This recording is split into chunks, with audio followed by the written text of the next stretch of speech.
amigos prevencionistas desse grande Brasil.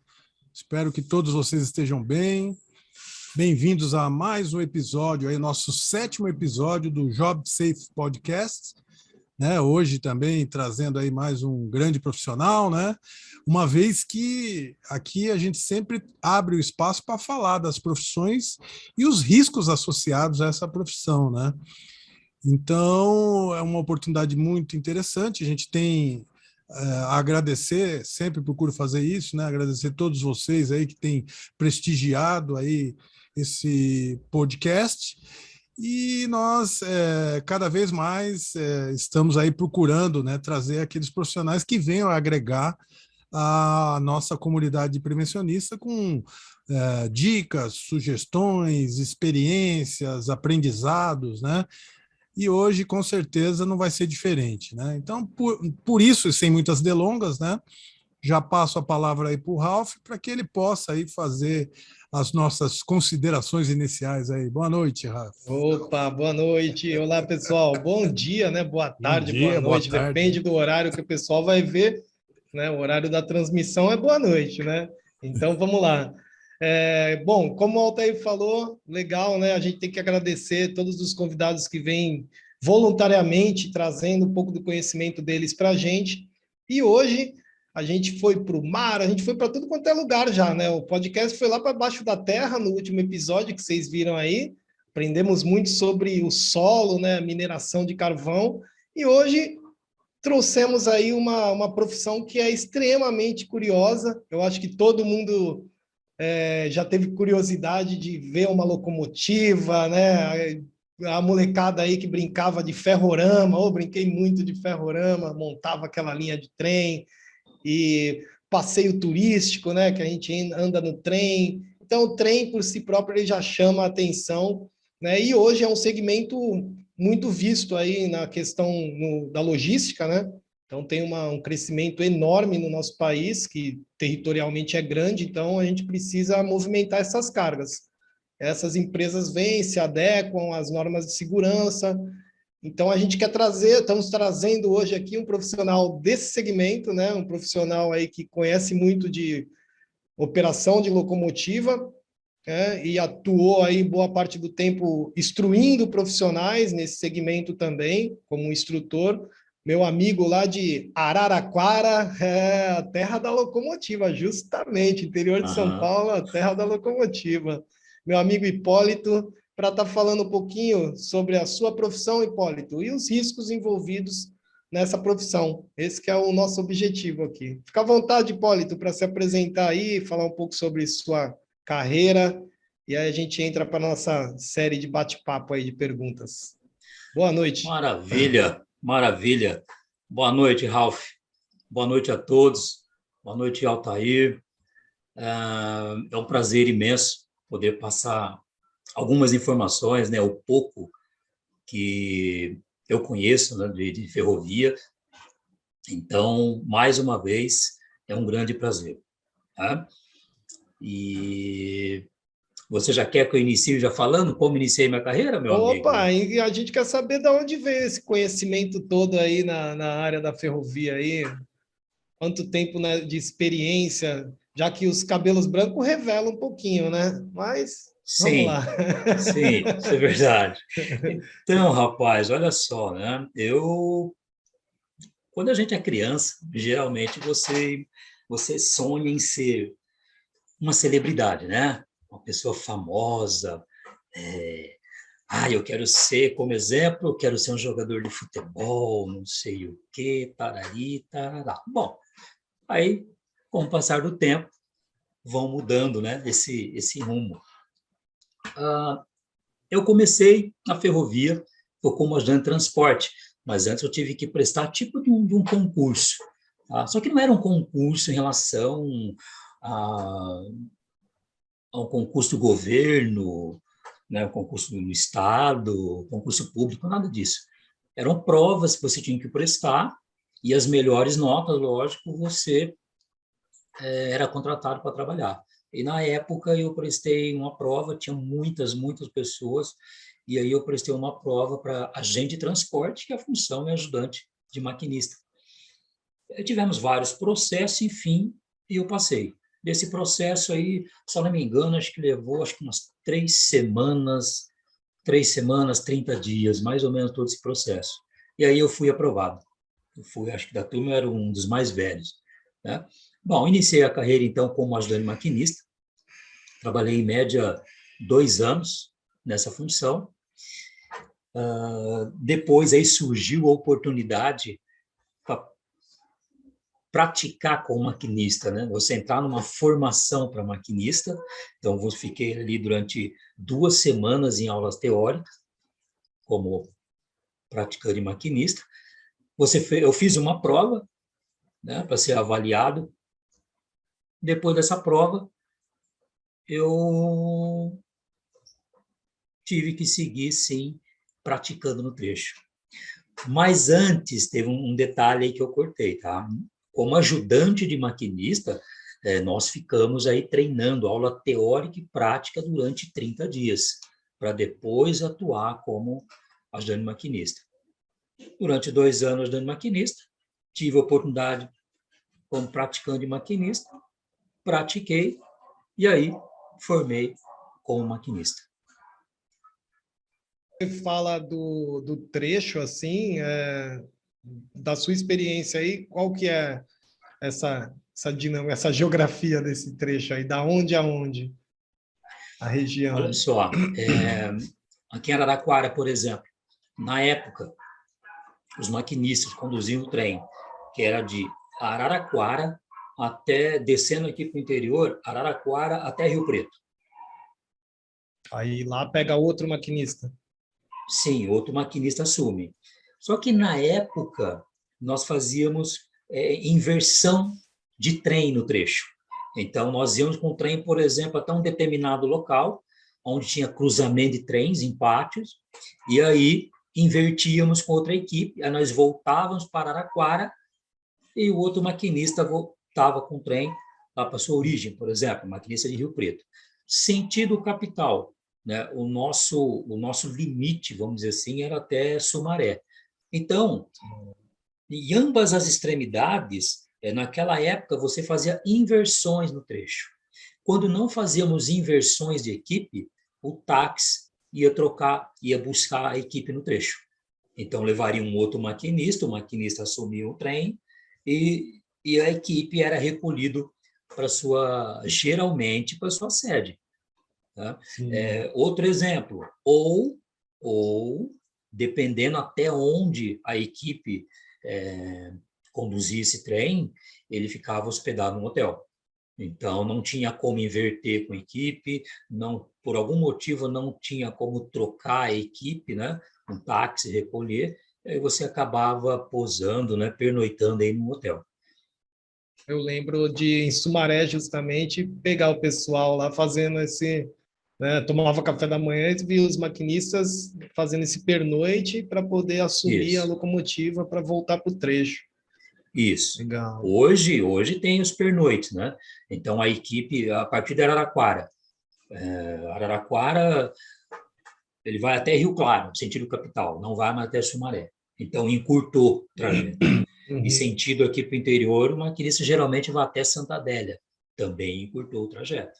A gente já, aproveitando aí, eu vou roubar, né, a resposta, mas aproveitando o debate, que é muito interessante, esse trecho curto, esse trecho ser encurtado é por conta do risco do fator do operador, do maquinista estar ali muito tempo no trajeto, então ele tem um tempo que ele pode estar ali operando a locomotiva.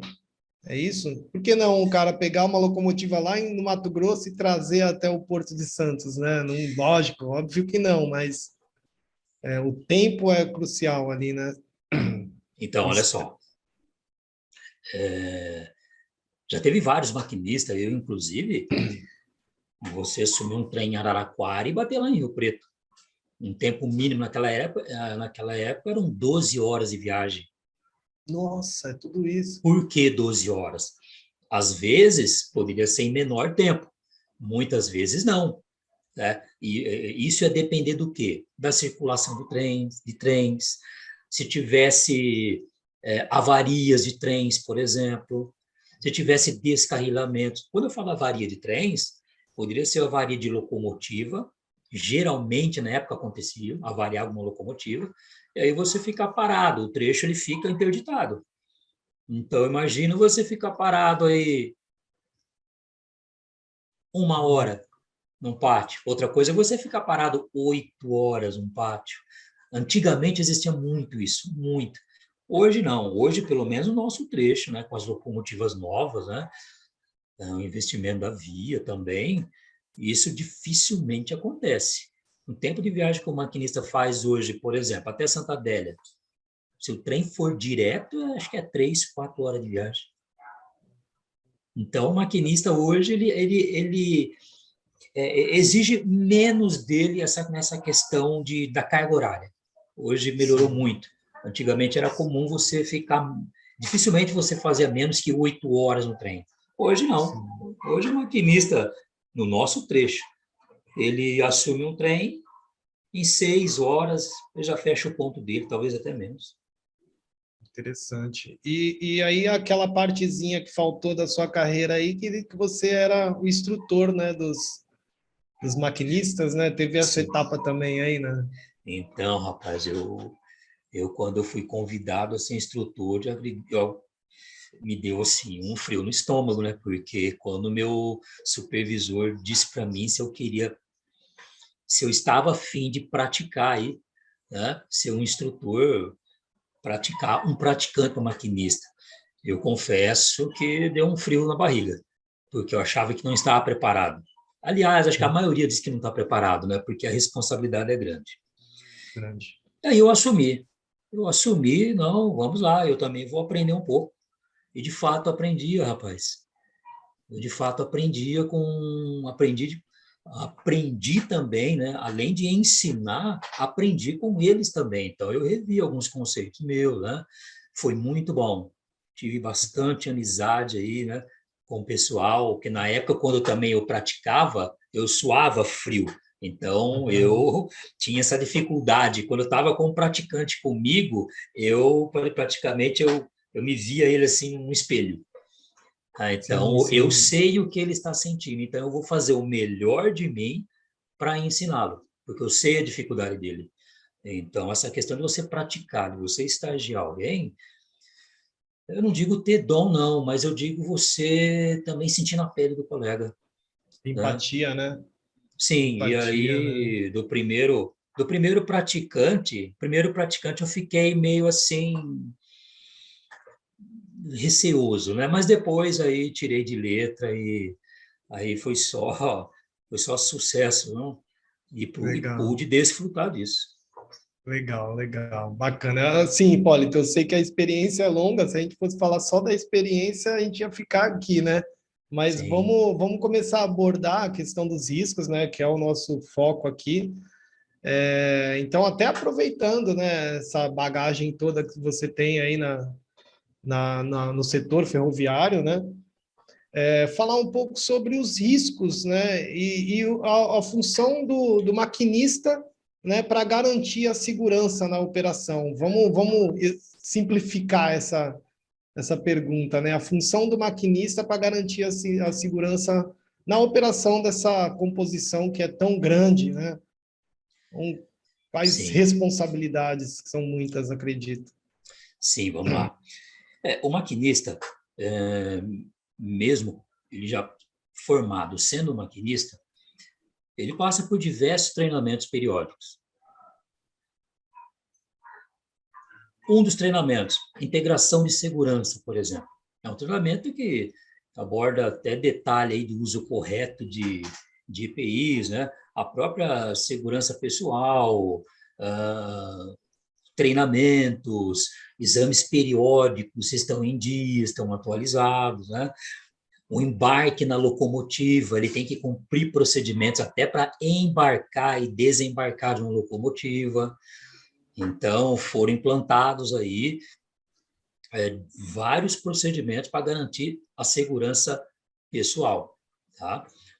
Bom, Ralph, o que rege a operação ferroviária? Tá? É claro que do do que eu vou comentar aqui e falar com vocês, em modo geral, das ferrovias, muitas ferrovias, elas diferem uma entre as outras. Algumas são semelhantes, mas eu vou abordar assim no modo geral, tá? Cada ferrovia tem o seu regulamento operacional. Tá? Esse regulamento operacional, ele aborda as regras da empresa em si, em todas as unidades dessa empresa. Além disso, tem os procedimentos operacionais, que são muitos, no caso do maquinista. Tanto que depois, assim que ele é liberado da formação de maquinista, que ele, antes de praticar no trecho, ele passa por um treinamento com a sua liderança em relação a esses procedimentos operacionais, que são bastante. Tá? Depois disso, tem as várias normas, instruções de formação. Tá? Então, tudo isso, como eu disse, é o que rege a operação na malha ferroviária. Regulamentos, procedimentos, normas e instruções. Então, periodicamente, o maquinista ele faz aí as avaliações. Além disso, a maioria das ferrovias tem um simulador. E o maquinista, ele periodicamente também, ele passa por esse treinamento no simulador. Tá? Qual que é o objetivo dele estar no simulador? Tá? Aquilo faz com que ele aperfeiçoa a sua condução, ou pode corrigir possíveis falhas na condução do trem. Então, ali num simulador, é um teste. Então, se ele tiver que errar, no simulador, vai mostrar para ele. O que acontece? Apesar que o maquinista sabe, mas o simulador ele vai lapidar o maquinista, ele vai corrigir possíveis falhas, ele vai corrigir uma condução, aperfeiçoar uma condução. Tá? Além disso, tem as provas mensais também, que o maquinista mensalmente ele faz uma prova por escrito. Ele faz a prova, entrega, essa prova aborda vários assuntos, tanto parte de condução, parte do regulamento operacional, procedimentos específicos, mecânica, elétrica, via, tecnologia embarcada, então é uma miscelânea de assuntos. Tá? Além disso também, ele faz uma avaliação semestral com o seu líder, né, com o seu supervisor ou com o seu inspetor. Cada ferrovia tem uma denominação. E o supervisor, esse líder, faz uma viagem de acompanhamento com o maquinista. E também ele faz até algumas perguntas para o maquinista nessa avaliação. E tem mais também. Para garantir a segurança de um trem, o maquinista, não só o maquinista, mas qualquer colaborador, antes de iniciar uma jornada de trabalho, ele vai fazer o teste do etilômetro, o teste bafômetro. Né? Então, ele vai lá, faz o teste, se deu ok, beleza. Se não, meu amigo, ele vai seguir conforme orientações e regras da empresa. E algumas ferrovias, se o resultado desse teste ele for positivo, isso pode gerar uma demissão por justa causa. Mas, como eu disse, cada ferrovia tem as suas regras, tá? Pode ser feito também os testes toxicológicos, né? Cada ferrovia tem a sua regra. Então, meu amigo, olha só o que envolve todos esses procedimentos, regras para o maquinista conduzir um trem com segurança. Nossa, perfeito. Esse do teste aí, eu já, na época que eu dava muitos treinamentos no segmento aí, eu vi que isso é forte, né, no segmento ferroviário. Inclusive, eu acho que é o segmento que mais obedece isso, né? Incrível. É que o cara não consegue misturar, né, a bebida com a responsabilidade da operação. Não, e o engraçado, assim, só para não fugir um pouco do assunto, às vezes eu vi até comentários de pessoas assim que desconhecem, né? Mas também eles não têm culpa. O que é dentro de uma locomotiva conduzir um trem? Não é igual você conduzir um veículo, né? Um caminhão, um ônibus, um carro.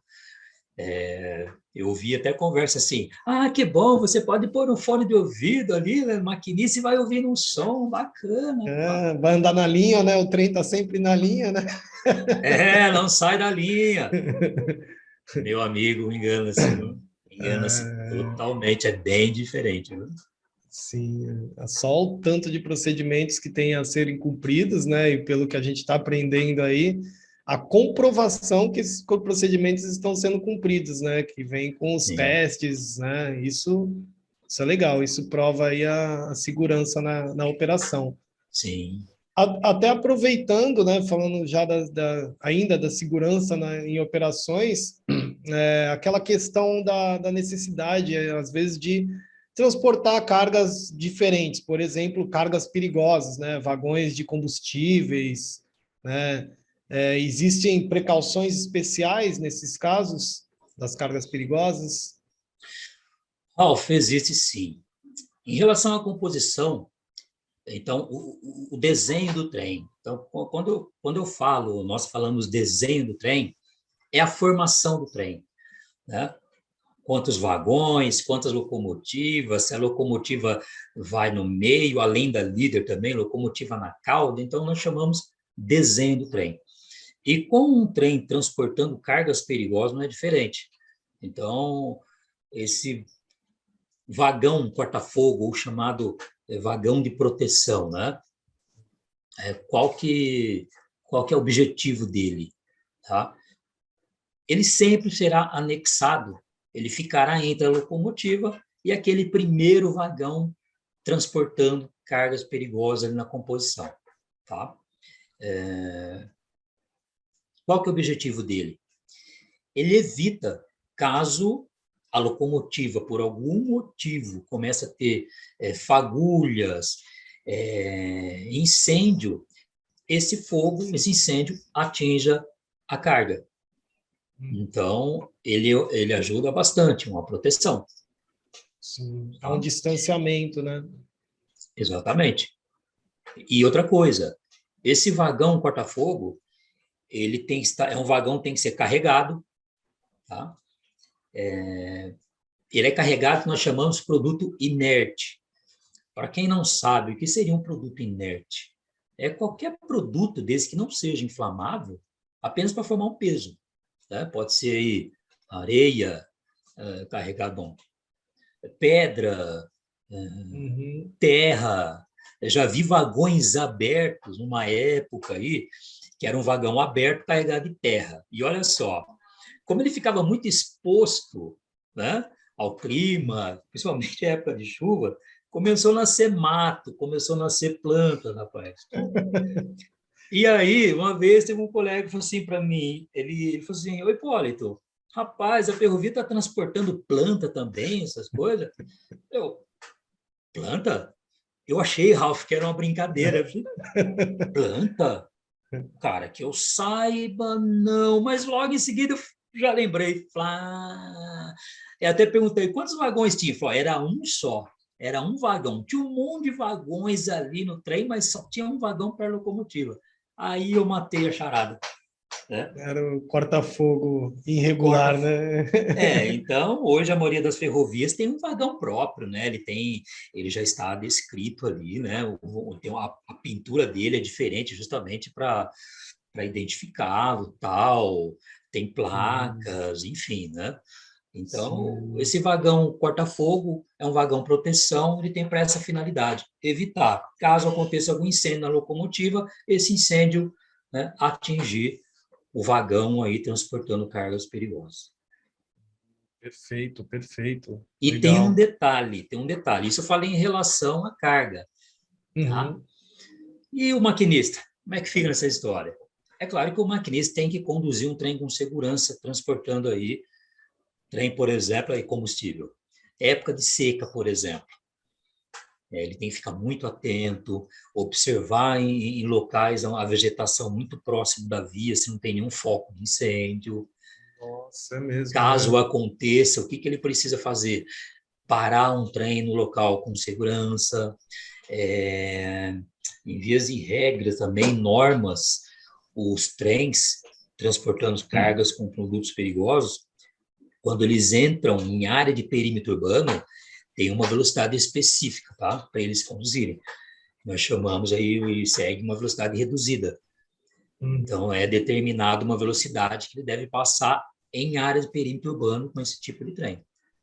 Sim, caramba, mas você levantou uma questão aí que é bem comum, né? E principalmente região do Mato Grosso, tem a época que o mato pega fogo sozinho lá devido Você quer ver outro a detalhe? clima, né? Por Já exemplo, é muito comum pensou? ter vazamento de combustíveis. Isso é muito comum. O dormente fica encharcado, ele fica com esse resíduo. Quando a vegetação fica muito próximo da via, o fogo vai no dormente. Então, já tivemos inúmeros casos de trem parar na época do clima seco, fogo no dormente. Nossa Então, o Senhora. trem tem que parar, já tivemos casos de incêndio em vários dormentes, o trem ficou parado, a circulação parou, a via, né, o pessoal da via, da manutenção, teve que ser acionado para fazer toda a reparação, troca de dormentes, o trecho ficou parado um tempo, e aí vai acumulando a circulação. Então, olha só, a perrenha que não é. É complicado. É, existem inúmeros riscos mesmo, né? Quer falar, Altair? Quer falar? Estou falando demais? Não, não, tá bem equilibrado. Tô prestando bastante atenção que eu vou emendar nessa linha dos procedimentos, né, Vamos Hipólito? lá. A Sim. gente tem muita curiosidade, você pôde aí exemplificar várias situações onde, né, os procedimentos são assim a referência dos condutores, da equipe em si, né? Então eu queria destacar, né, para que você pudesse nos explicar um pouco quais seriam, assim, por exemplo, procedimentos específicos para situações de emergência? Exemplo, algum tipo de acidente, um descarrilhamento, um atropelamento. Queria que você comentasse aí algum exemplo desses procedimentos e como que o condutor deve proceder, né? Bom, vamos lá, seu Altair. Descarrilamento. Cara, quando ocorre um descarrilamento, então vamos lá. O maquinista, naquele momento, geralmente, grande parte das vezes, ele não sabe que naquele momento um vagão está descarrilado. Ele não sabe.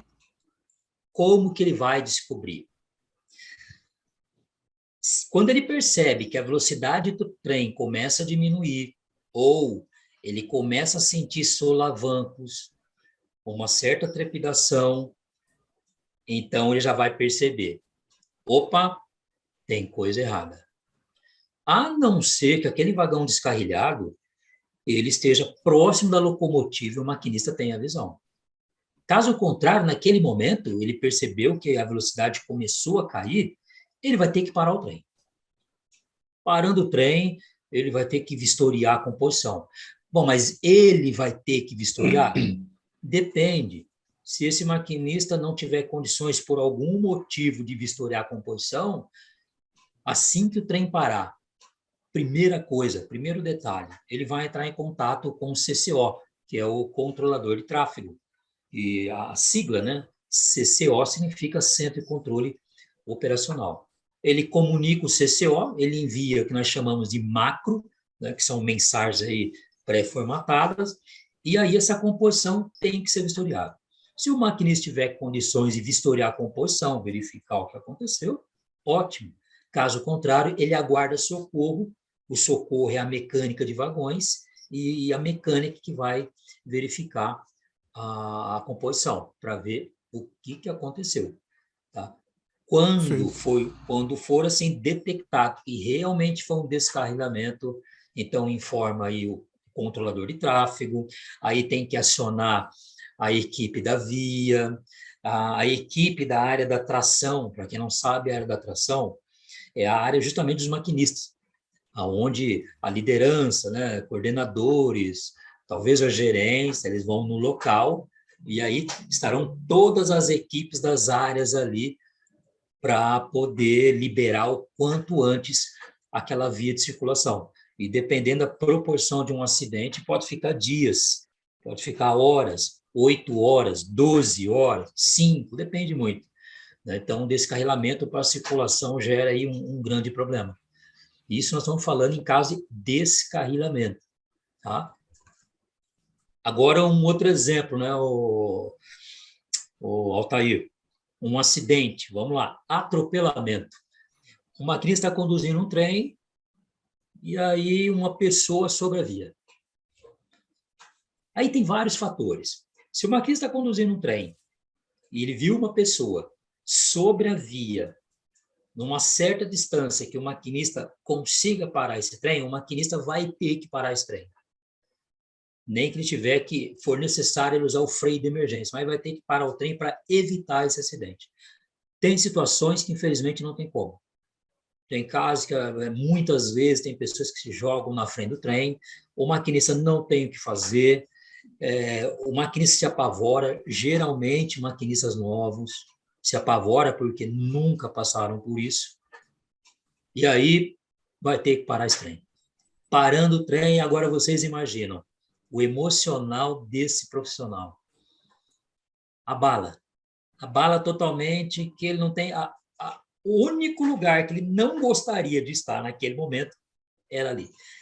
E no momento como esse, tem vários procedimentos, ligações, o controlador de tráfego entrando em contato com esse maquinista, então vocês imaginam como atinge um emocional.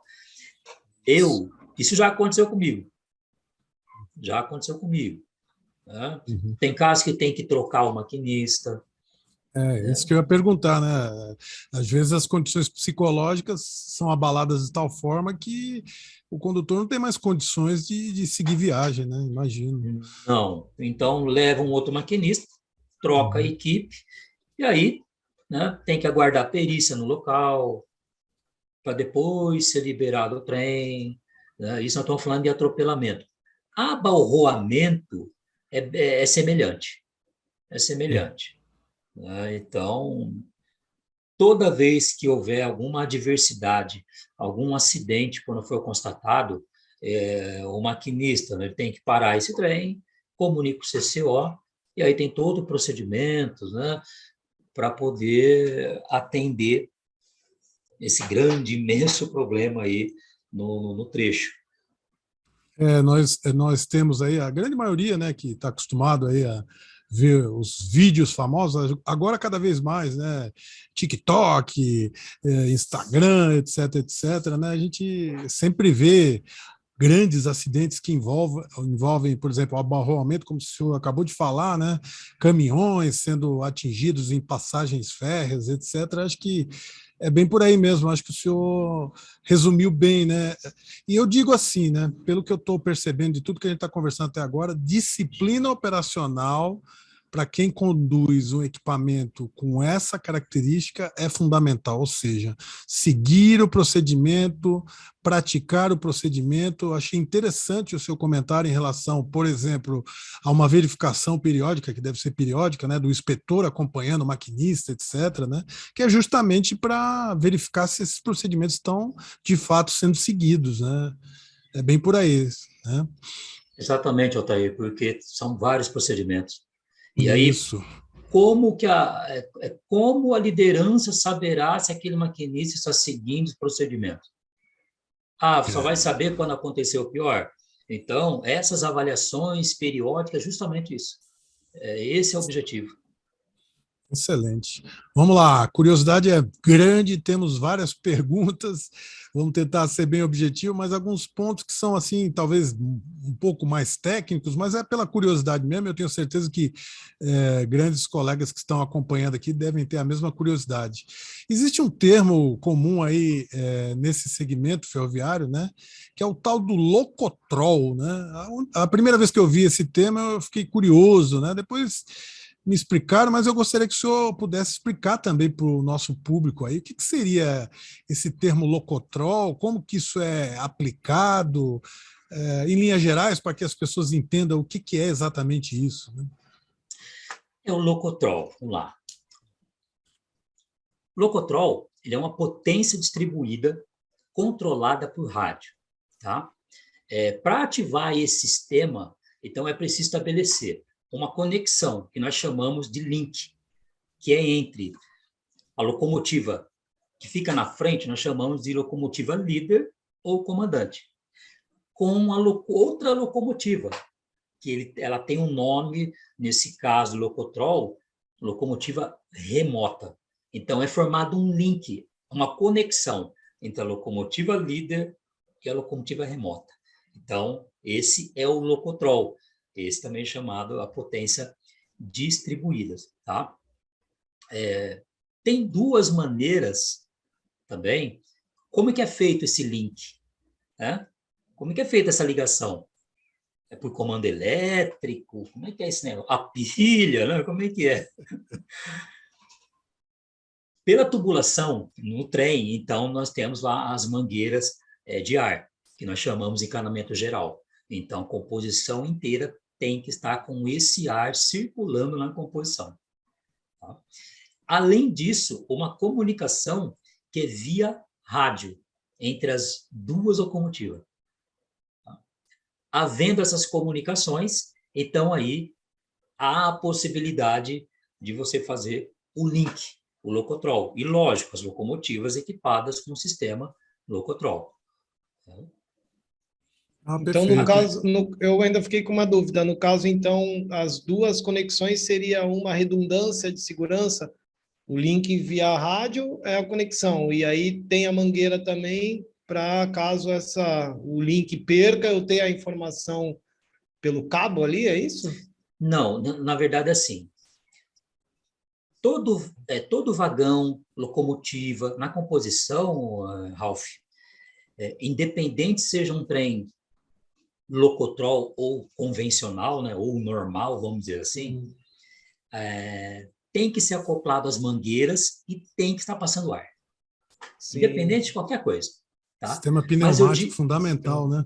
Exatamente. Se alguém fechar uma torneira do encanamento geral no meio da composição, o maquinista da locomotiva, que está na locomotiva líder, ele vai perceber que tem algo errado. Ele vai perceber pelos comandos de dados que ele tem no painel da sua locomotiva. Então, tem que estar circulando o ar normalmente. Mas, digamos assim, embora as duas funções, né, são obrigatórias, mas digamos assim que o fator principal seria essa comunicação via rádio. Sim, entendi. Aí eu vou, agora o Altair vai ficar bravo comigo, porque eu vou roubar uma pergunta da outra questão, que eu fiquei curioso quando você falou de abarroamento, atropelamento, é aquele procedimento de buzinar nas PN, né, que vocês chamam, passagem de nível. Isso. Porque quem mora perto de uma PN, né, sofre com isso. E às vezes as pessoas não entendem, falam, pô, esses caras têm que ficar buzinando, né? E é obrigação, não é? Sim, rapaz. Eu, quando era maquinista, eu passava em PNs, né, passagem de nível, praticamente eu passava no quintal das casas, né? Nossa. Aqueles prédios, né, aqueles predinhos e tal. E independente do horário, você tem que cumprir o procedimento e você não buzina. Dependendo do horário. Aquilo vai doer o seu coração, mas não tem o que fazer. Então, eu imaginava essas pessoas, né, que até hoje, muitas e muitas localidades, isso existe. O maquinista tem que buzinar, não tem outro jeito, é regra, né? Então, não tem o que fazer. A mãezinha dele que sofre nessa hora, né? Porque o pessoal xinga, né? Mas... Sim, e além disso existe um tempo, né, de toque de buzina para isso também, né? Então, o maquinista não pode exceder em cada toque. Por exemplo, na maioria das ferrovias, eu acho que em todos, tá? Acho que é uma norma aí, em geral, que o maquinista em PNs, ele faz 4 toques de buzina. Que é 2 toques longos, depois um toque curto, e o último toque longo, quando ele está transpondo com a locomotiva na PN. A duração de um toque longo tem duração que é de 3 segundos. Tem ferrovia que é de 5 segundos. A duração do toque curto, tem ferrovia que é 1 segundo. Tem ferrovia que são 2 segundos. Tá? Então, em PNs, passagem de nível é esse toque padrão. 2 toques longos, 1 curto e 1 longo. Não importa o horário. Tem localidades que há diferenças de toques, tá? Que foram aí mudando, teve que mudar as regras, e horário noturno Tem horários determinados para isso, que naquela PN específica o maquinista não pode fazer esses 4 toques. Ele tem que efetuar só 2 toques. Então, são toques bem breves. Então, tem localidades que tem essa restrição, viu, o Ralph? Entendi. Eu achei importante fazer essa colocação para a gente parar de xingar os maquinistas nesse momento aí, né, quem mora perto lá, né? Pois é difícil, mas não tem o que fazer, né? Não, brincadeira, Não tem o que fazer. brincadeira. Vamos lá, Altair. Ok. Então, voltando aí à questão que envolve procedimentos, né? Acho que seria interessante que o senhor pudesse abordar um pouco a questão da operação em trechos de aclive e declive, né? Composições grandes, enfim, até depois fica a emenda dessa pergunta também, sobre qual teria sido a maior composição que o senhor já conduziu, né? Mas a pergunta em si é mais sobre quais seriam os procedimentos específicos para essas situações, porque às vezes aquela composição está subindo uma serra ou está descendo uma serra e tem uma intercorrência e essa composição precisa parar. Como é que a gente faz para segurar isso? Eu sei que tem todo um sistema pneumático, etc. Tem algum procedimento específico, alguma orientação diferenciada aí a acrescentar?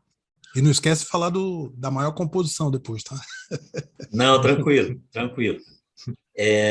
Altair, então vamos lá. Nós temos aí trecho de serra, por exemplo, vamos pegar aqui no nosso estado, Serra de Santos.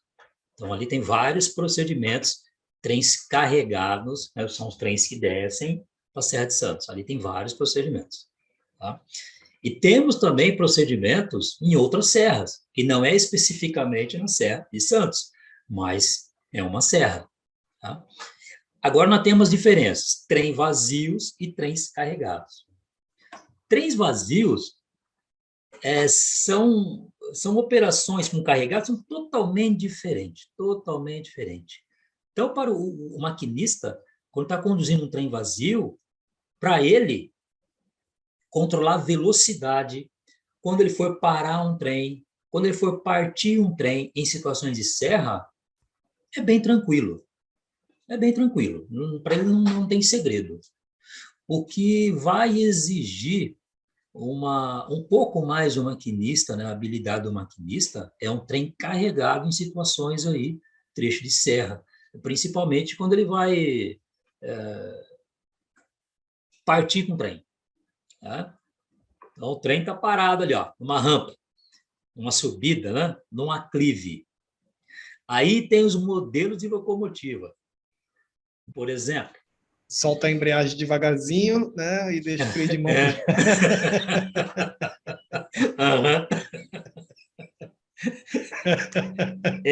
Aí o cara reza ali porque a coisa vai ser brava. Olha só, tem uma locomotiva que nós chamamos, o modelo dela, é a Dash 9, né? Essa locomotiva Dash 9, ela tem o formato da AC. Essa locomotiva mais novas que estão circulando aí na maioria das ferrovias. Tá? Só que essa locomotiva Dash, comparando com a locomotiva C, ela é um pouco enjoada. Mas por que eu falo um pouco enjoada? Quando um trem para numa rampa, por algum motivo parou. Para o maquinista arrancar com esse trem, um trem carregado, com a locomotiva Dash, essa locomotiva ela tem uma proteção. É comum em trens ter aquele efeito patinação de rodas. Então, o esforço, o atrito, aquela aderência, pode ocorrer uma patinação de rodas. A locomotiva Dash tem um sistema elétrico que evita patinar a roda. Então, o que ela faz? Quando o sistema percebe, detecta que o rodeiro vai ameaçar patinar, essa locomotiva para de tracionar, ela corta a tração. E aí o que acontece? O trem puxa ali, vai descendo. E o maquinista vai ter que... A locomotiva cortou a tração. O maquinista vai ter que parar, fazer freio e reiniciar. Só que agora ele fez muito freio para parar. E para partir agora com esse trem. Então, há situações que ele vai ter que recuar esse trem para pegar um novo embalo e vencer essa subida, essa rampa.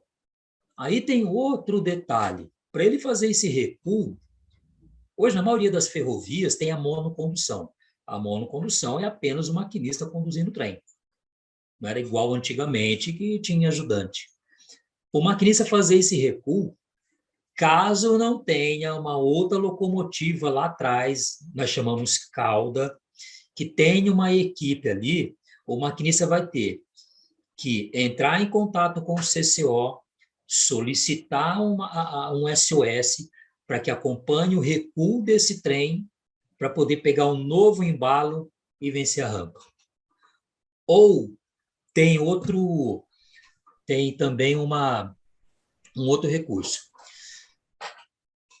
Se tiver um trem parado num próximo pátio, aonde esse trem vai cruzar, que tem um outro trem parado, esperando esse trem que está parado, tem o recurso do CCO, solicitar que o maquinista do outro trem fracione a sua locomotiva da composição e vai apenas com a locomotiva para engatar nesse trem que está parado e ajudar a puxar.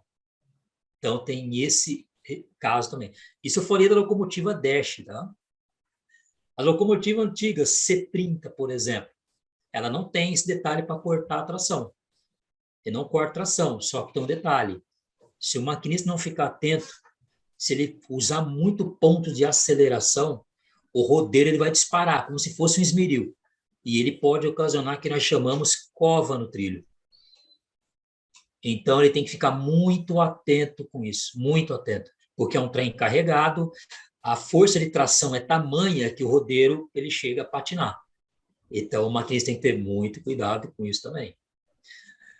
Outro detalhe, a locomotiva nova, AC. AC é um espetáculo. Os maquinistas que sabem, conhecem, sabem o que eu estou falando. A locomotiva AC ela tem uma força espetacular. Ela dificilmente vai patinar um rodeiro. Então, para o maquinista arrancar um trem numa subida para ele, com uma AC, pode ser um pouquinho penoso, mas a força de tração, a AC, ela até consegue. Caso não consiga, aí tem que solicitar um socorro. Seja uma locomotiva para engatar na frente e puxar, ou uma locomotiva na cauda, lá atrás do trem, para ajudar a empurrar. E aí, seu Altair, aquele trem Locotrol, potência distribuída, quando o trem para em rampa, esse tipo de trem, ele ajuda muito e fica mais fácil você partir com o trem, tá? Porque um trem convencional, a força está totalmente na frente da composição. Já a potência distribuída, ela distribui essa força ao longo da composição.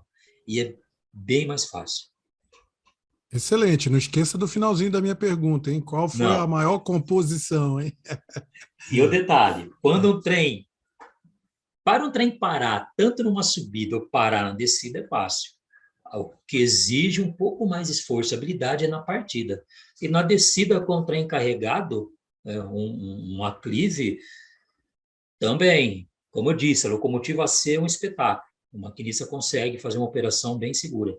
Na época que era a locomotiva Dash, locomotiva antiga C30, outras antigas, Geminha, Gemona, que nós chamamos o 20, exigia aí uma habilidade maquinista, viu? Porque se fosse um maquinista novo, ele nunca passou por uma situação dessa, ele ia se perder no freio, tá? E aí, se eu não esqueci mais nenhum detalhe, Altair, você pode me cobrar. Na época, o maior trem que eu conduzi, para mim foi até um susto, foi 130 vagões. Por quê? Imagina assim, caramba, o máximo de vagões que eu cheguei a puxar foram 80 vagões.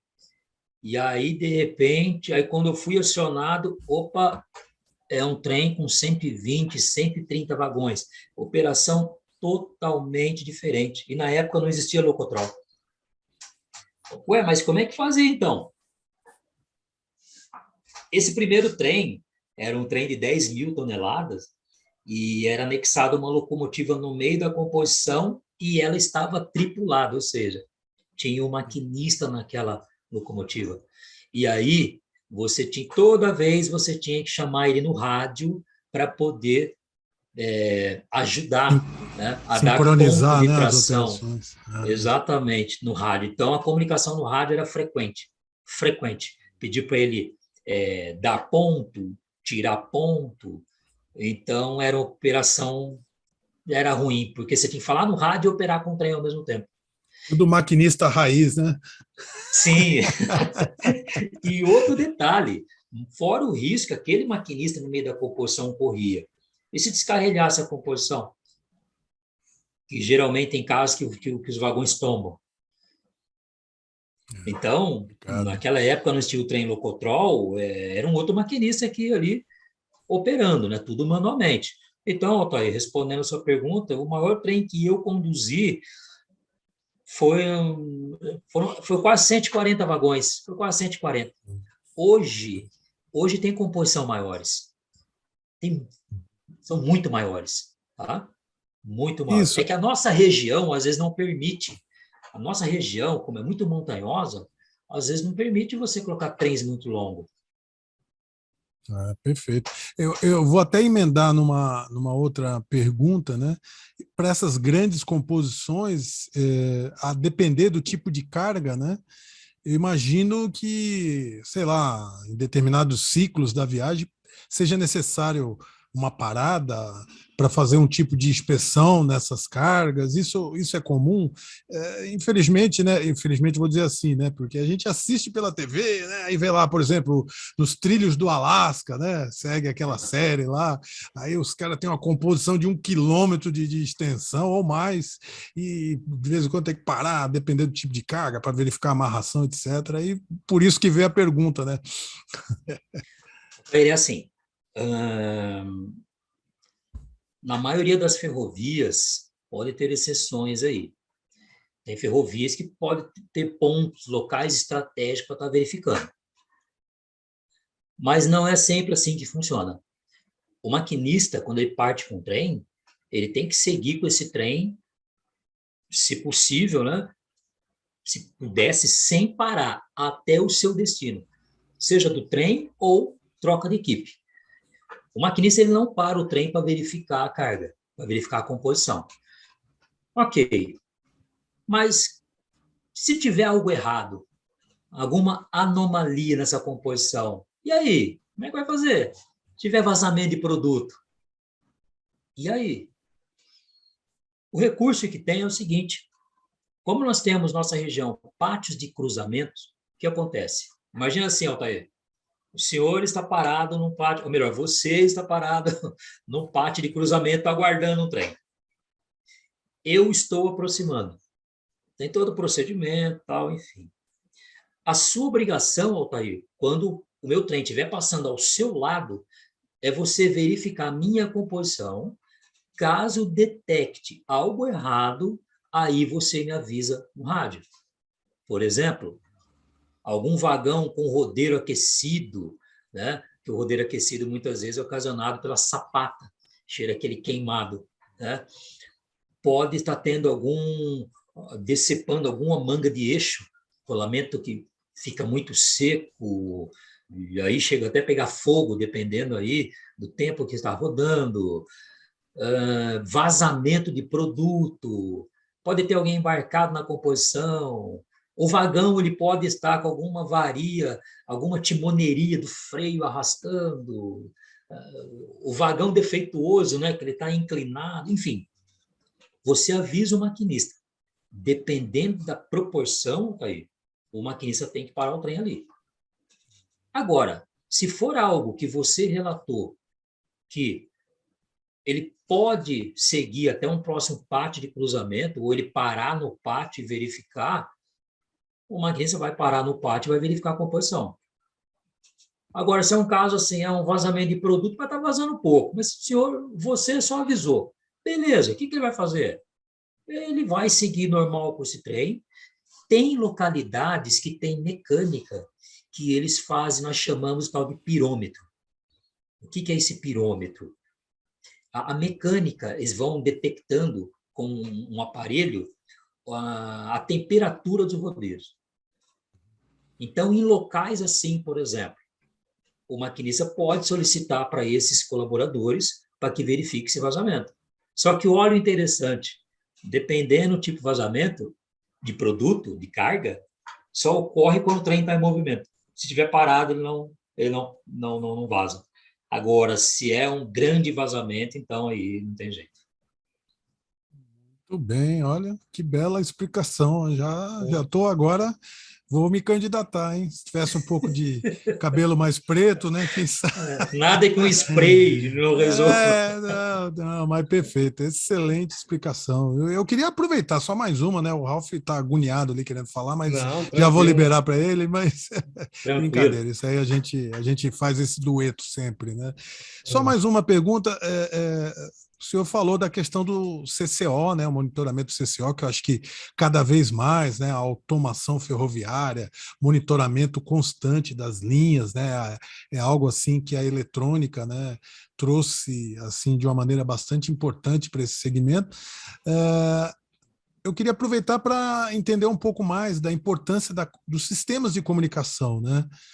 Como é que esses sistemas de comunicação são importantes? É lógico, sabemos que são, mas quais seriam os pontos que o senhor destacaria em relação à importância da sinalização e da comunicação para esse modal? Ele é muito importante, porque olha só, um trem, aqueles que são leigos no assunto, né? O maquinista movimentar esse trem, o maquinista não pode agir assim, por exemplo. Eu vou pegar esse meu trem, eu estou com pressa hoje, tenho um compromisso e eu vou andar. Quando eu puder andar, eu vou andar. Não é assim que funciona. Não depende do maquinista. Ele depende do CCO, do controlador de tráfego.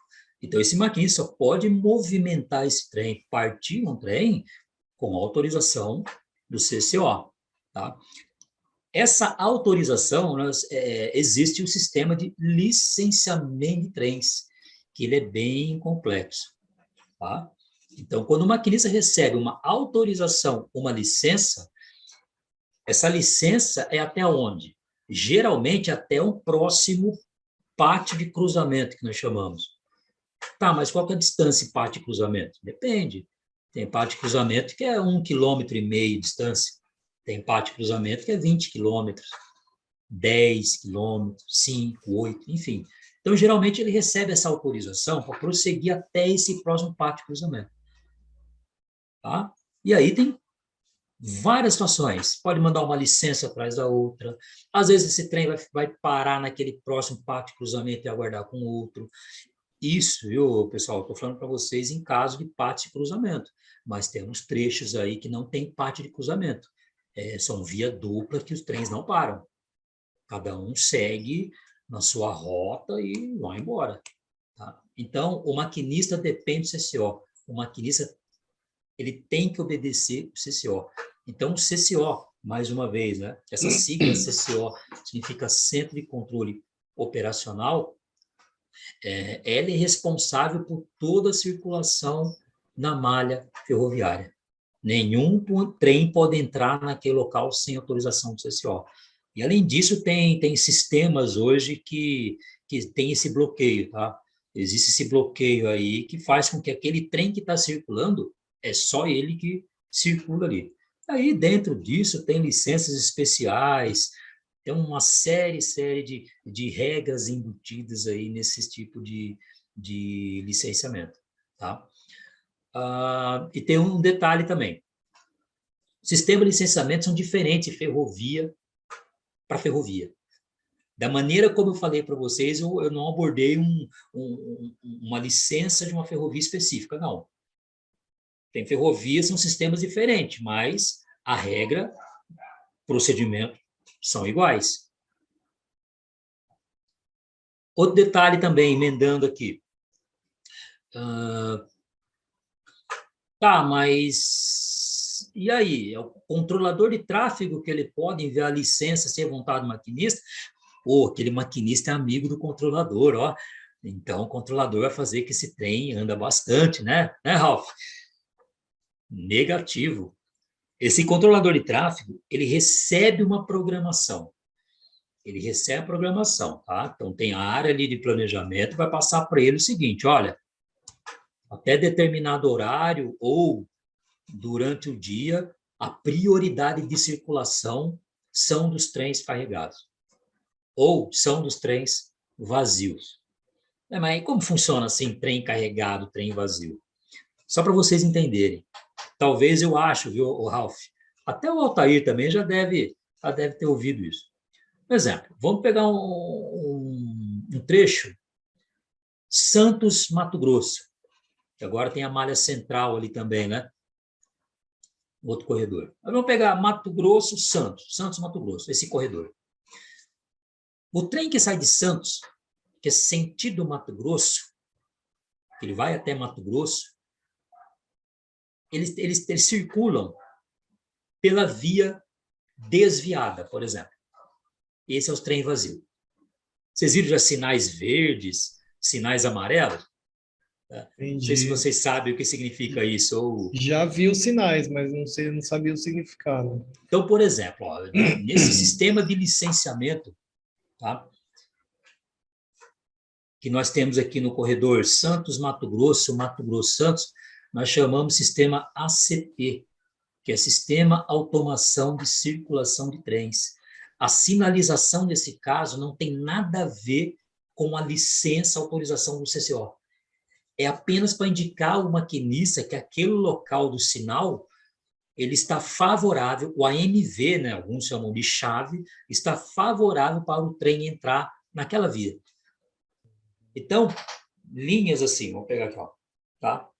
Linhas de cruzamento, tá? Cada trem segue na sua rota. Trem sentido Santos, Mato Grosso, sempre linha 2, sempre na via desviada, e o sinal vai estar sempre amarelo. Agora, ao contrário, trem que sai do Mato Grosso sentido Santos é na via ao lado. Ele vai entrar sempre na linha 1, ou principal, e o sinal vai estar sempre verde. Então, cada trem em localidades parte de cruzamento, essas sinalizações, emendando aí, ajuda cada trem a seguir na sua rota. Aí tem procedimento, às vezes os trens entram em rota contrária, né? É um outro procedimento. Então, o sistema de licenciamento, no nosso corredor da larga, que nós chamamos aqui, ele é bem mais prático, cada trem segue na sua rota. Nossa, curioso, hein? Que aula, caramba, que aula. Eu lembro quando eu estava no Mato Grosso que eu queria vir de locomotiva. Imagina quantos dias. Ah, você ia ficar um tempinho, meu amigo. E tem outro detalhe que eu não falei. Por exemplo, pode ser que naquele dia, viu, Ralph, Altair, a prioridade dos trens são carregados. Os carregados têm que circular porque o navio que está atracado no Porto de Santos precisa receber carga e tem que mandar carregado. O que o CCO vai fazer? Só vai circular os trens carregados. E os vazios ficam todos parados. O planejamento muda se houver algum acidente. Se houver um acidente, um descarrilamento, muda tudo. Aí atrasa mais ainda, né? E, assim, planejamento CCO, isso é comum. É comum acontecer. Mas em situações normais, é assim que funciona. Tem dias e horários que o planejamento, a prioridade de circulação de trens pode ser um trem carregado ou pode ser um trem vazio. Aí tem um outro ponto, outro detalhe também, manutenção na via. E o pessoal que faz manutenção, como é que faz? Esses trens circulando aí que não param. Dependendo do tipo de trabalho também que a via, os colaboradores da via irão exercer naquele local, eles precisam que nós chamamos de interdição da via, um tempo de parada da circulação. Então, quando para o controlador de tráfego não existe mais aquela bolha de trens, que a circulação está tranquila, os trens estão longe, aí o controlador combina com o chefe, né, o encarregado da manutenção, o chefe de turma, e aí ele vai dar um tempo ali, né, de parada para que eles possam trabalhar na via. Às vezes é um tempo de parada 40 minutos, 1 hora, 2 horas. quando é trabalho assim que exige uma parada de trem, porque o tempo que eles vão ter que ficar sem trilho naquele local no momento é um tempo mínimo de 2 horas, então vocês imaginam. É importante frisar que eu lembro na época lá que eu aprendi um pouquinho disso, né? Tem uma sinalização, né? Além dessa orientação do CCO, existe um procedimento de bloqueio ali da via, né? A placa, né? Não tem um negócio da placa? Tem. É o chamado boletim de via. Boletim de trabalhos na via. Tem todo um procedimento, sim.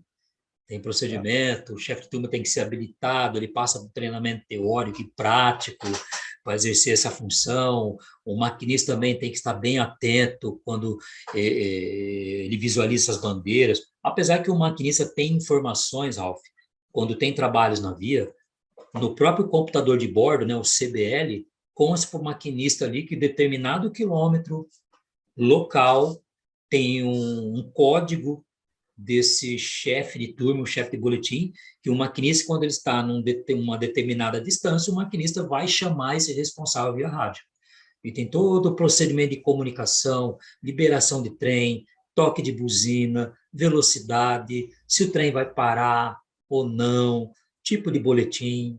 Então, ele é bem integrado esse procedimento com o pessoal da via, CCO e atração. Legal, nossa, mais uma aula. Bom, Hipólito, nossa, tá show, muito bom o nosso bate-papo.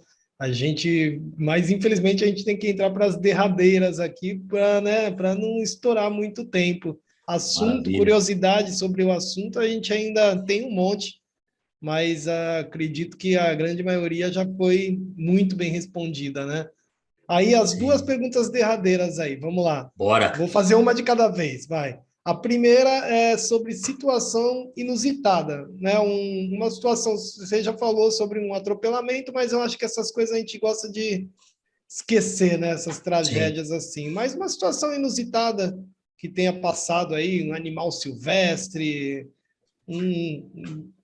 alguma coisa que chamou atenção aí nesses anos de via. Rapaz, animais é o que tem bastante na via. Infelizmente tem sim atropelamento de vaca, boi, cavalo, cachorro, capivara.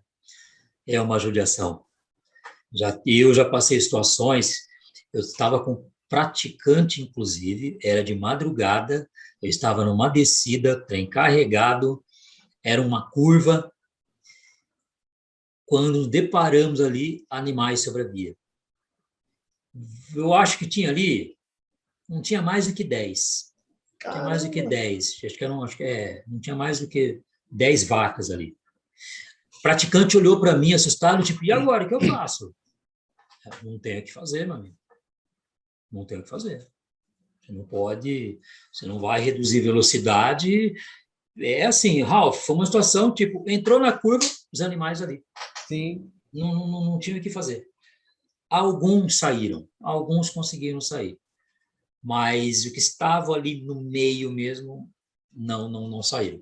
Então, não você foi percebe... strike, não, né? Ah, não foi strike. Não foi. E assim, e você percebe, sabe, Altair? Você percebe quando você passou por cima de algo, né? E cavalo, então, nem se fala. Cavalo, o maquinista, geralmente, o cavalo está sobre a via, o maquinista avistou, muitas vezes não dá tempo de parar, é muito próximo, o maquinista buzina e o animal não sai. Agora, eu nunca passei por essa situação, mas olha só, imagina o maquinista se deparar numa situação que ele está com um trem num retão, que ele tem uma boa visibilidade, boa não, ótima, uma excelente visibilidade, e ele vê uma boiada sobre a via. E aí, ele não vai parar esse trem, ele vai seguir? Situações assim, se eu passasse uma situação dessa, eu, como maquinista, iria parar. Porque é uma situação adversa. Eu tenho visibilidade, não Tem é um condições de animal, parar, né? exatamente, não são dois, eu tenho condições de parar num local que eu estou seguro, por que eu não vou parar? Talvez tenha maquinista que não para, tá? Talvez Vai tenha maquinista brincando de que não vai strike. parar. Nossa senhora, que isso. Então é algo assim. Existe procedimento para isso? Não existe. Mas também Caramba. nada impede uma situação dessa, como exemplo, que o maquinista nunca passou, nunca vivenciou, se ele está no local, repito, seguro, ele possa evitar algo maior para o dono, né, dessa boiada, eu vou parar meu trem, eu comunico o CCO, se eu for autorizado, tudo bem, caso contrário, eu vou ficar parado aqui esperando, ou eu vou avançar com o meu trem devagar, Que aí eles vão sabe, saindo, situações assim. né? É uma situação diversa. Talvez É. muitos maquinistas nunca passaram por situações como essa, tá? Uhum. Mas Acredito. tem Curioso maquinista também. maquinista. É. Uma situação bem Ah, curiosa. sim, aí tem também essa questão, uma situação inusitada, furto de carga. Eu, por exemplo, parado num pátio de cruzamento em madrugada, tinha o pessoal roubando diesel da minha locomotiva. Só que era um local Nossa. estratégico. Na época, era um local estratégico desse pessoal, que sabia que os trens ali é comum ficar parado, e já tinham as mangueiras, tambores, tudo no meio do mato, Caraca. e aí eles estavam armados, geralmente eles estavam armados. Aí você via aquilo, você não podia fazer nada. O máximo que É. você poderia fazer era comunicar o CCO comunicar a segurança e a segurança no local. E aí teve situações que em localidade foram se agravando, que tiveram deixado segurança ali de plantão. Tá? Sim, sim. Outras situações aí, pessoas embarcar no vagão já com sacos vazios, abriam ali aquelas portinholas, né? Tampa de cima do vagão e roubava o produto e jogava ali no trecho. Depois eles pulavam da composição e ia recolhendo. Isso aí é mais comum. Também várias localidades colocaram seguranças em pontos estratégicos para evitar isso daí. Tem de tudo, hein, Quer ver outra caramba. situação inusitada?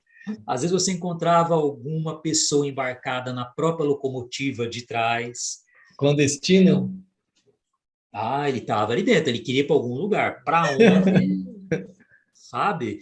Ele estava ali dentro. Você sabia? Não.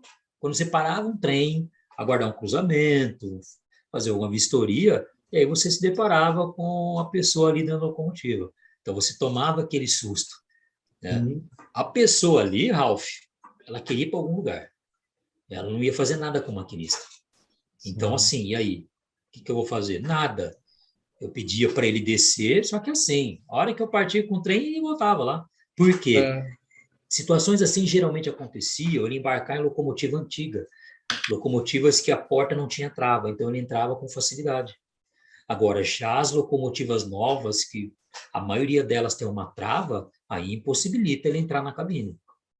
Perfeito, perfeito. Show. Então existe o clandestino dos filmes do Velho Oeste lá que a gente vê, Tem, né? rapaz. Já vimos até família embarcada em vagão, rapaz, você acredita? Nossa, caramba. Mulher, marido, filho ou filha, já vimos já. Incrível, incrível. Bom, show. Então, inusitados, né? E agora vamos para a derradeira, Hipólito, que é Bora. assim, é uma dica, né, que você pode só dar, né, os caminhos que um novo profissional que ainda vai ter, né, muitos profissionais aí apaixonados por esse segmento, e quais os caminhos de um profissional experiente passando para esses novatos aí que estão começando nesse segmento. Qual a dica que você deixa para os novatos? Ou até para aqueles que querem entrar com o maquinista e não sabe como, Com também. certeza, com certeza, com Tá. certeza. Bom, Ralf, primeiramente, esse colega, né, ele tem que trabalhar na ferrovia. Primeira coisa. Não tem um curso que ele faça, ele vai fazer um curso no Senai para maquinista. Não tem. Primeiramente, ele tem que entrar na ferrovia. Tá, mas como é que ele vai entrar na ferrovia? Tem que ter idade mínima, 18 anos, ter um ensino médio completo. Algumas ferrovias exigem que esse novo colaborador tenha uma CNH, né, ele seja habilitado. Sério? Ah, mas o que tem a ver a ferrovia? Nada, apenas uma É. exigência. Tá? Por outro lado, não precisa ter nenhum curso específico, um curso técnico, nada disso, não precisa. Tá? Essa pessoa que deseja se ingressar na ferrovia, quer ser um maquinista, quando ele conseguir entrar na ferrovia, por exemplo, ele entrou no site, né, ele fez o cadastro, mandou o seu currículo, maravilha. Quando ele entra na ferrovia, ele já não vai entrar diretamente como maquinista. Primeiramente, meu amigo, ele vai amassar, que nós chamamos, amassar pedra. Então, ele vai trabalhar como manobrador. Quanto tempo ele vai ficar como manobrador, né? Ajudante de maquinista, operador? Né? Tem as ferrovias, Ralph, tem denominações diferentes, Uhum. mas a função é a mesma. Tá? Bom, quanto tempo ele vai ficar amassando pedra, trabalhar como manobrador? Depende da ferrovia, a demanda de profissionais para se tornarem maquinistas, né? Já vi situações que o manobrador, com 2 meses, 3 meses na função, surgiu uma oportunidade para ele estar fazendo uma formação de maquinista, praticar para maquinista. Mas não é sempre. Sim. Geralmente, o tempo mínimo é 1 ano. Tempo mínimo. Vai depender muito da demanda, vai depender muito também do próprio colaborador, né? Do merecimento dele. Isso quem vê de Esforço. perto, falando de uma maneira bem simples, quem olha isso de perto é seu líder. É o líder que vai verificar se aquele colaborador ele merece ou não, se ele tem um perfil, tá? Então isso consta também. Tá? Outro detalhe, para ser maquinista, esse colaborador ele tem que entender o seguinte: ele não vai ter finais de semana, feriado, Natal, Ano Novo. Ele vai trabalhar à noite, vai trabalhar de madrugada, vai trabalhar durante o dia, sol, chuva, calor, frio. A vida social dele é bem restrita, a não ser com exceção da sua folga. Então, ele trabalha em regime que é de escala. Então, ele não é aquele colaborador que trabalha de segunda a sexta, né? Expediente normal. Não.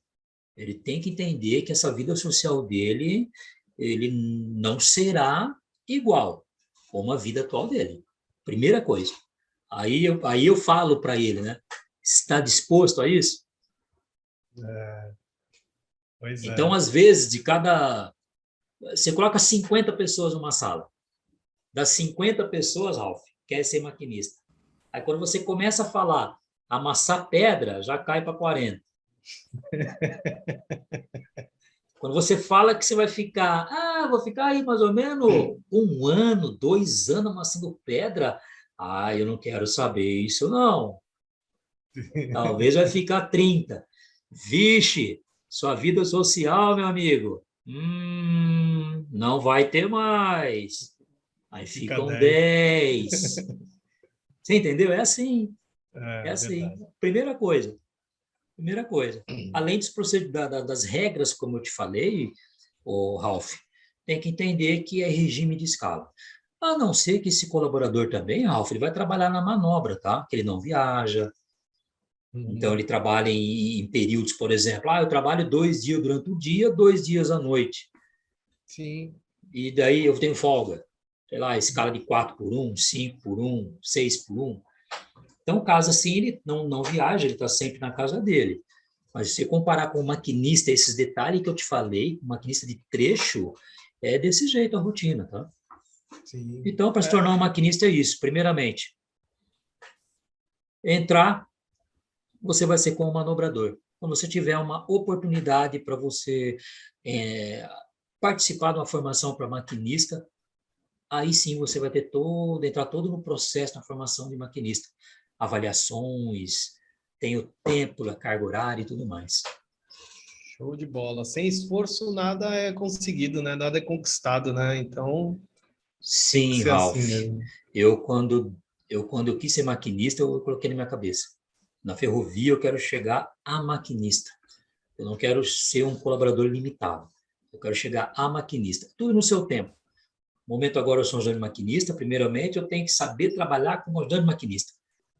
Quando eu tiver a oportunidade, pelos meus méritos, né, eu poder participar na formação de maquinista, agora sim eu vou pensar como maquinista. E aí, você fazer aquilo com amor. Qualquer profissão é assim, né? Tudo que você faz com amor, dedicação, por mais que não seja a sua profissão dos sonhos, você vai adquirindo Show. aptidões, né, nesse caminho em que você jamais imaginava ter esse potencial. Se você queria chegar a ser só maquinista, você foi muito longe. Mas por quê? Aconteceu pelo seu esforço, quando você menos esperou, foi natural. Show de Qualquer bola. profissão é assim, né? Bela dica, excelente dica. Muito Bom, bem. Altair, a Pois gente tem é, o que. nosso Pô, é triste, bate-papo né, tá, finalizar. um bate-papo tão agradável, um profissional tão experiente, né? Você observa o quanto que ele adicionou aos nossos conhecimentos. Tenho certeza, o público que está nos assistindo aí, que vai sem dúvida aí deixar alguns questionamentos aí no nosso chat, por exemplo, né? Sem dúvida deve estar gostando muito desse conteúdo. Então, em nome da Safety Seeds, eu queria agradecer ao mestre Carlos Hipólito pela excelente contribuição, né? Mais uma profissão de orgulho para muitos brasileiros, né?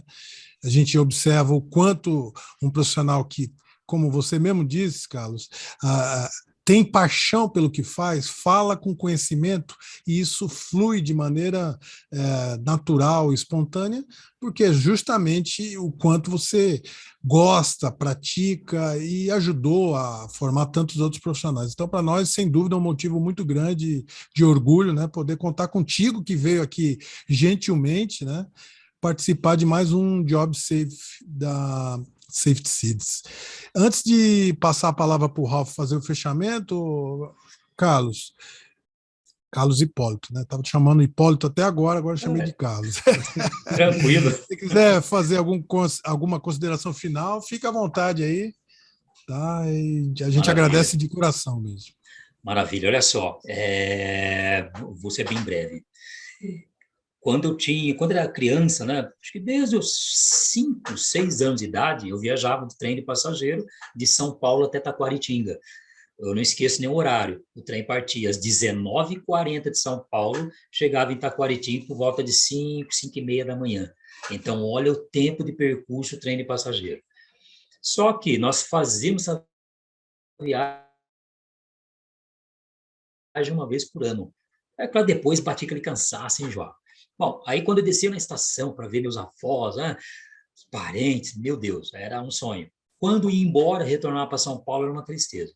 E nessa estação que eu desci, olha só, eu tinha isso a partir dos meus 5 anos de idade, tá? Olha só como a vida da gente, o mundo dá muitas voltas, né?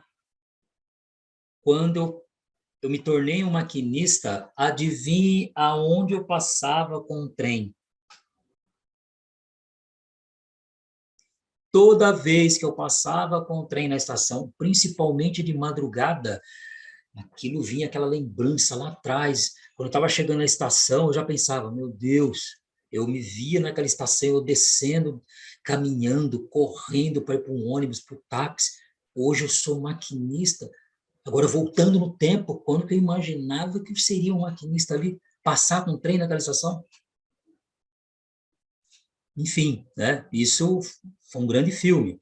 E, por último, os meus comentários, você frisou bem, Altair, que o pessoal, né, em si aí, alguns darão dicas, ideias, sugestões, comentários em relação à ferrovia em que ele trabalha, né, ou até já presenciou, que são bem válidos, porque, como eu disse no início, a ferrovia, as informações, é um mar de conhecimento que tem até alguns detalhes que nem mesmo eu sei, nem mesmo eu vivenciei.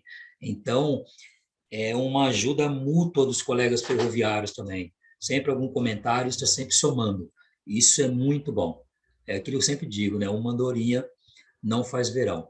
Então, todo esse meu comentário que eu fiz foi em relação a ferrovias aí, né? No geral, eu quero me dedicar também a os meus comentários, né? Tudo isso que eu pude contribuir para aquelas pessoas que são os amantes da ferrovia, né? Pessoas também antigas que também viajavam com trens e passageiros, sejam em época de férias, visitar parentes, né? Enfim, é uma infinidade. Eu quero me dedicar para essas pessoas, que eu sei que toda vez, a grande maioria, quando vê um trem, ouve um apito do trem, aquilo cai muito na memória. É uma lembrança de época que isso jamais a pessoa esquece. A gente pode esquecer o que você almoçou ou jantou ontem, mas você não vai esquecer o que aconteceu há 40, 50, 80 anos atrás, você não esquece. Olha só. Com Que é certeza. tal Com da certeza. memória emocional, né? Emocional. Com É isso aí, certeza, gente. Um abraço, tá? Um abraço a todos aí. Muito obrigado pelo convite. E eu espero ter contribuído com alguma coisa aí com Muito, vocês. muito, muito, muito. Só essa lembrança aí me fez lembrar de um passeio de trem também com meus tios para São Paulo, de Santos até a Estação da Luz, ó.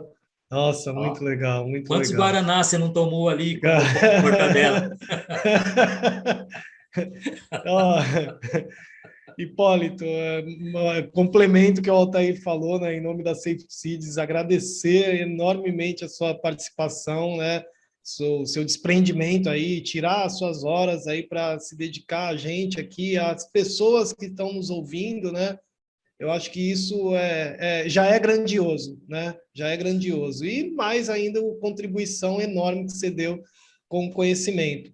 A gente, como eu já falei em outros, a gente tem dado iluminados mesmo por Deus, porque tem dado muita sorte com os nossos convidados, né? Cada um dando seu show aí no seu segmento, e a gente só tem a agradecer mesmo. Os participantes aí que estão no chat, que estão comentando, deixa mensagem que a gente não respondeu aí no ato, a gente vai respondendo depois, né? É importante, a participação de vocês é muito importante, porque é um termômetro, né, para a gente saber se o nosso programa está legal, se está atendendo o nosso objetivo, né? Que o nosso objetivo, nunca esqueçam, né, é passar o conhecimento de forma agradável e responsável. Né? A gente tem como satisfatório agora esse depoimento do Hipólito, mas a opinião de vocês também vale demais para a gente. Então, interajam no vídeo, cliquem, compartilhem, vamos divulgar esse conhecimento, principalmente ali nos grupos dos amantes de ferrovia, né? Que aí a gente vai estar falando com o público que ama aquele segmento. E é isso, gente. Muito obrigado mais uma vez, Job Safe Podcast, capítulo 7. E tem mais. A gente está preparando sempre um conteúdo bacana para vocês. Esse é o nosso jeito de falar de segurança. Valeu, obrigado.